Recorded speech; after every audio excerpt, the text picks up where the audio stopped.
is a very old city with a long culture traditions, and this is obviously one of the best evidence of very old Viking burial place.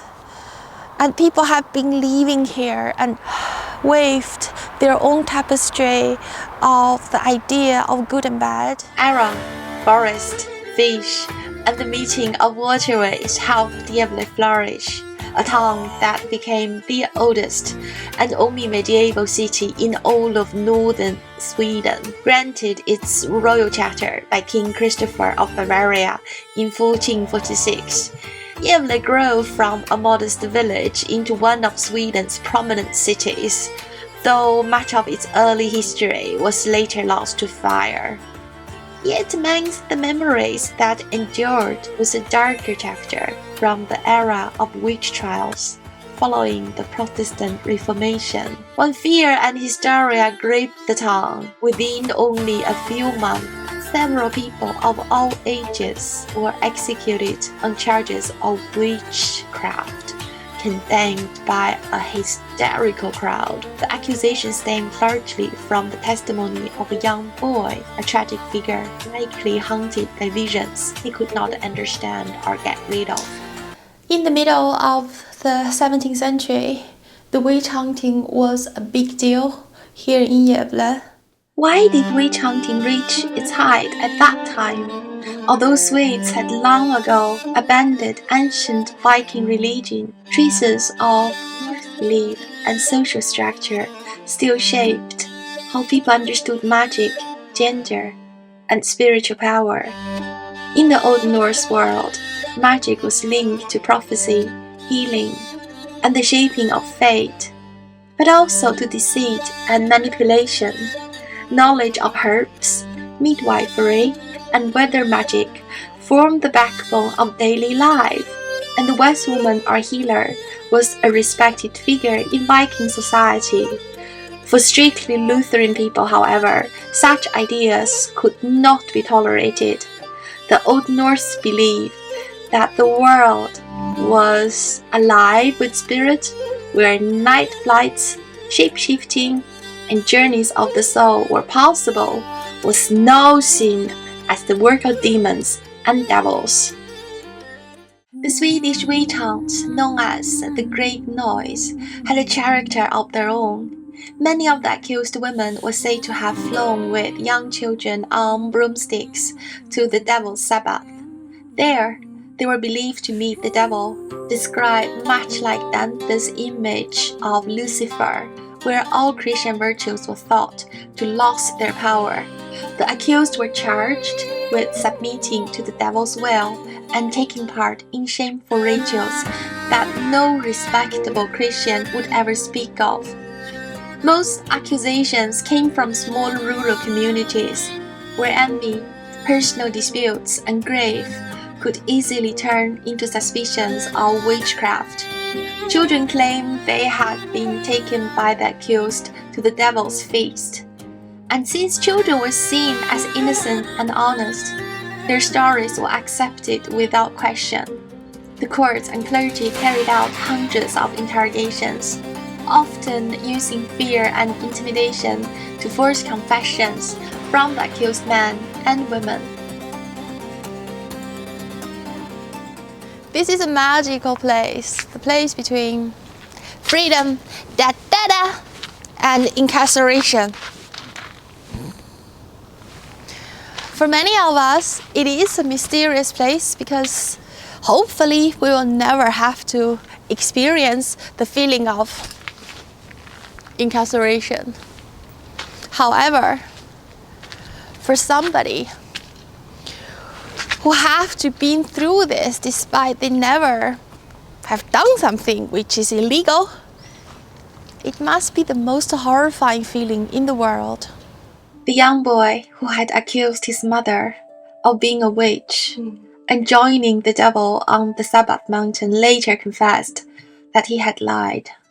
He and a young girl who also admitted to giving false testimony were sentenced to death and hanged before a large crowd in one of the town's main squares.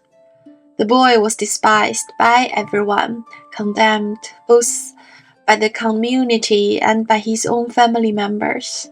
Many still judge these children harshly for inventing such horrifying stories about their loved ones. Yet, one cannot help but wonder whether they were driven by fear, by pressure, or perhaps even by visions or mental illnesses, trapped in a world where they could no longer distinguish reality from nightmare. According to several sources, the boy carried a deeply troubled soul. One can only imagine how his inner demons raged within him, confined to the narrow limits of his mind, haunted by bitter memories and the crushing sense of being despised by all who knew his name. Incarceration in the olden time was not hygienic. Just look at them.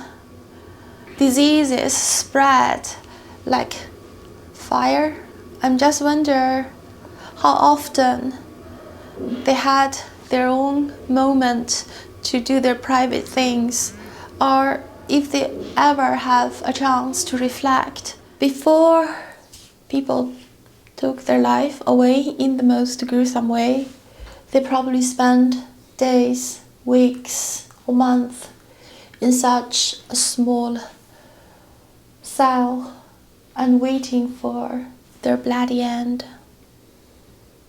What is worse, being falsely accused and spending your last days amongst a group of filthy strangers with whom you have nothing in common, wallowing in sorrow from morning to night, or the unbearable awareness of the moments between life and death. One every shallow breath becomes a lasting memory, yet is constantly interrupted by fellow inmates, each corrupted by the same misfortune that have trapped Jill. I have no answer. I wonder how one lived the final days of life, knowing they are despised by everyone for something they did not do, with no chance to turn the truth around. What can one do except drown in sorrow until night and day blur together into a strange empty void? I cannot stop thinking about the mother of that young boy. I wonder what she felt as she listened to her son describe a senseless journey to a place she had no memory of, knowing all the while that his story could turn her family into pariahs, branded as plague bearer in a superstitious community, which forever searching for its next scapegoat to shoulder the weight of everyday misfortunes. There is an old saying, history often repeats itself. But who are today's pariahs in a comfortable welfare society that no longer believes in any monotheistic faith? Reading about Machiavelli's outrageous experiments, the answer seems clear. The whistleblowers. They are the ones not easily swayed by optimism when something appears too good to be true, even when surrounded by colleagues trained to scrutinize every success critically. Though not executed, these whistleblowers were marginalized, their concern dismissed so completely by the group managers that they could no longer remain in the same team despite years of experience and a long record of achievements. Socially, it is unrealistic to expect everyone to speak their mind. Yet, it is crucial to remain composed under pressure, resisting to pull of the crowd, and to act with self-reliance. Self-reliance is rarely rewarded. Still, even a small act of integrity and honest regression against the tide is worth every struggle endured to uphold it.